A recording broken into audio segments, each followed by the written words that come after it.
암과 함께 피해갈 수 없는 게 노화잖아요. 그렇죠? 근데 요즘에 등장하시는 꽃보다 할매, 할배들 뭐 등등 보면은 이 노화도 이제는 막 극복해 갈 수 있을 것 같다는 생각이 들어요. 너무 젊게 사시는 분들이 많은데 현미 씨도 아마 그 가운데 한 분이신 것 같아요. 네, 어느새 80대가 되셨네요. 80대예요? 근데 이렇게 정정하세요? 네, 그냥 외모만 보기에는 또 80대인데 저렇게 빨간 옷이 잘 어울리기 쉽지 않은데 뭐 한 번 가수는 영원히 가수인지 참 무대에 서시면 뭐 전혀 나이가 드러나지 않으시는 분인데 심지어는 뭐 굉장히 며느리가 좀 야한 옷을 보내주셨다고 해요. 조카가 나이 생각하시라고 이렇게 좀 입지 말라고 했는데 뭐 나이가 무슨 관계냐 이런 얘기를 하셨다고 하는데 사실은 실제로는 이렇게 나이가 좀 드신 분들 중에서도 속옷도 굉장히 신경 쓰시고 이런 분들 많으시거든요. 그런 부분들이 뭐 나이를 먹는 건 어떤 물리적인 개념이지만 본인이 생각하는 건 다른 부분이기 때문에 그런 부분에서 나이를 따지지 않고 하시는 게 오히려 본인의 진정한 나이는 본인이 유지하고 본인이 갖고 가는 거기 때문에 그런 측면의 한 일화인 것 같습니다. 80대의 야한 바지를 소화할 수 있다.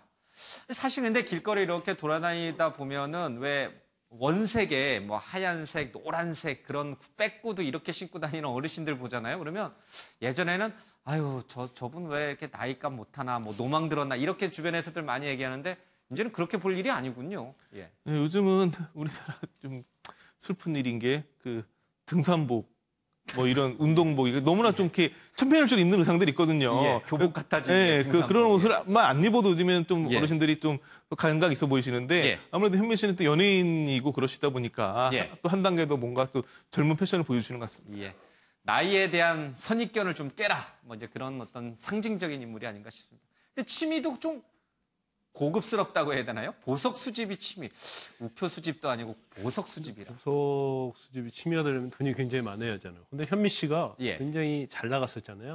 그때는 그 취미가 보석 수집하는 거였대요. 그리고 남편이 바람을 피우면 보석을 사면서 유를 받고 사놓은 보석을 보면서 유를 받았는데 3년 전에 그걸 다 도둑맞았어요. 도둑맞았대요. 그때부터 야 이런 것들이 다 부질없는 것이다. 생각이 바뀌게 됐고 그다음부터는 제일 중요한 것은 바로 건강이다. 그래서 이제 건강에 제일 많이 신경을 쓰고 있다고 합니다. 보석, 그 도둑맞은 보석이 좀 아깝습니다. 근데 이게 굉장히 여성들에 대한 선입견이고 잘못된 편견일 수 있는데 정말 여성들이 이렇게 보석 사면 스트레스가 풀려요?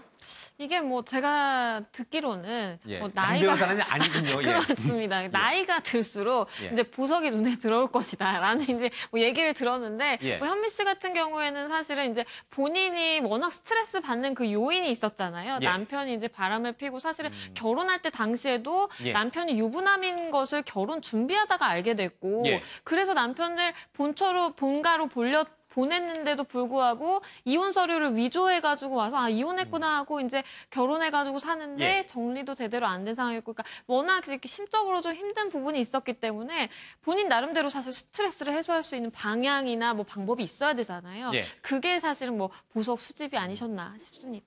어떤 분들은 스트레스 받으면 술 마시고 뭐 운동하고 뭐 이런 식으로 풀어가는데 현미 씨는 보석을 샀군요. 그런데 그 도둑 맞았다. 진짜 아깝습니다.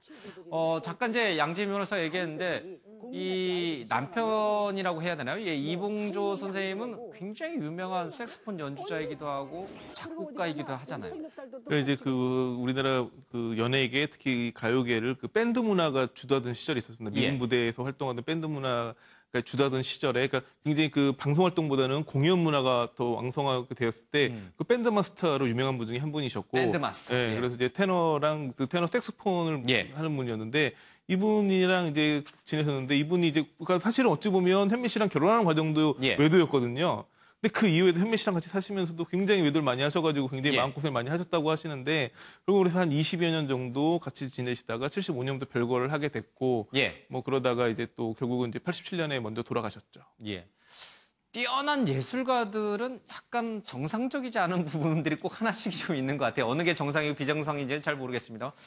바람기도 약간 그런 것 중에 하나가 아닌가 싶어요. 근데 그 이제 예술가, 우리 뭐 아티스트라고 하잖아요. 근데 굉장히 그건 감성적이한다고 봐요. 자유분방, 그렇죠. 감성적. 그렇죠. 그런 게 없으면 사실은 예술이 나오지 않잖아요. 그러면 사실 예술가 아닌 사람들은 뭐 특히 법을 하는 사람들은 굉장히 논리적 이성적이거든요. 그 이게 옳고 그르냐 아니면 이게 결과가 어떻게 될까 이렇게 생각하는데 이제 감정에 굉장히 집중을 하는 거죠. 그래서 내 마음이 움직이면 뭐 다른 거 신경 쓸 필요 없다. 그렇게 하다 보니까 뭐 약간 일반적인 사람이 사는 그런 삶의 형태에서 좀 벗어날 수 있고 그러다 보면 경우에 따른 도덕적으로 비난을 받는 경우도 있고 그런데 그런 것들이 사실은 내재해 있다고 봐요. 그러니까 타고났다고 보거든요. 타고난 걸 그걸 막 머리를 굴리고 좌고우면하고 이제 그러지 않고 가다 보니까 그러지 않았나 싶습니다. 아무리 사랑한다고 해도 바람까지 품어줄 수 있는 여성 이제 요즘 세대는 거의 없을 것 같다는 생각도 좀 듭니다. 네, 세분 말씀 잘 들었습니다. 고맙습니다.